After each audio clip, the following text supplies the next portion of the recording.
Welcome to NACD BoardVision, where leading boardroom advisors, governance professionals, and seasoned directors discuss critical issues related to your responsibilities in the boardroom. Welcome to NACD's BoardVision. I'm Peter Gleason, Managing Director and CFO of the National Association of Corporate Directors. I'm joined again today by Don Keller, partner in PwC's Center for Board Governance. Welcome back, Don. It's great to have you join us today. Thanks. It's great to be here.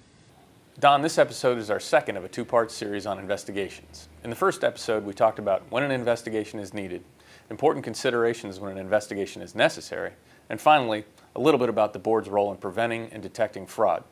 Some might call it the do episode. In this episode, we're going to talk about the don'ts, things that can go wrong in investigations. That's right. When a company has to undertake an investigation, there is a lot that can go wrong, and so much of that can be avoided with good upfront planning. With the new whistleblower bounty rules now final, I expect more companies will be evaluating more allegations, which will likely lead to more investigations. Knowing the frequent mistakes will hopefully save them from repeating mistakes other companies have made. Well, let's dive in and explore this a bit.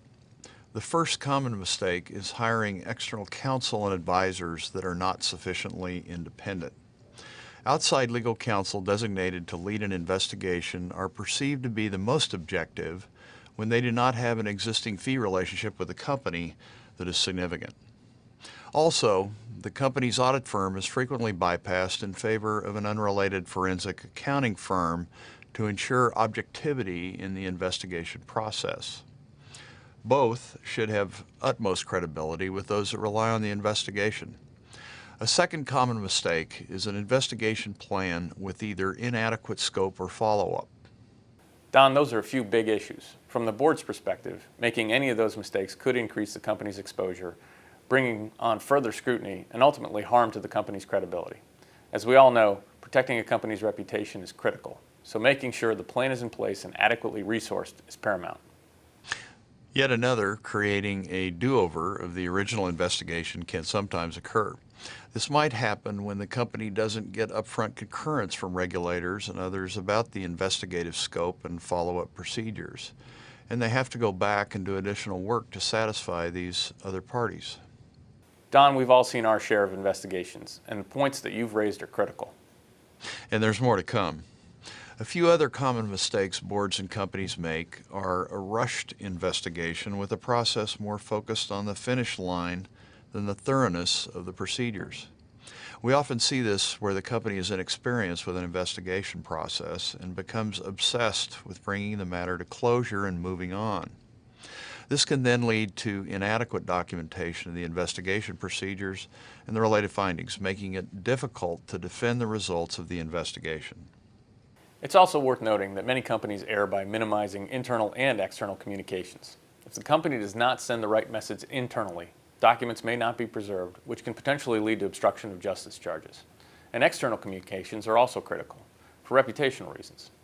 Hiring a crisis communications firm is the best way to go on both accounts. And, as we both know, some companies end up focusing too much on the investigation so that strategic business issues are not given the time they deserve.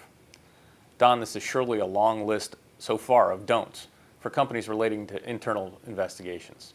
Are there more that we should consider? Well, just two more if I may. First, there's the problem of lax discipline, not taking appropriate punitive action when it's warranted, especially when senior management is involved. If this step is inadequate, the tone at the top may send an inappropriate message. And finally, directors sometimes forget to step back and think systematically about the root cause of the problem that led to the allegation and the resulting investigation. Not going far enough with changes to minimize the chance of a recurrence is a common mistake. Don, I think there are a few takeaways for board members that we can document here, given the discussion we've just had. First, stay on top of significant investigations, whistleblowers, and other allegations, and review with management their conclusion on whether an investigation is actually needed. Second, if an investigation is undertaken, stay plugged in. Third, engage relevant parties when defining scope. And fourth, insist on effective documentation and internal and external communications. Finally, ensure that management takes appropriate actions that you agree with at the conclusion of the investigation, in processes and procedures, as well as dealing with personnel issues if needed. I think these are very good considerations for boards, and I appreciate the chance to have this discussion. That wraps up another episode of NACD's BoardVision, in this mini-series on investigations. On behalf of PwC and the National Association of Corporate Directors, I'm Peter Gleason, and thanks for joining us.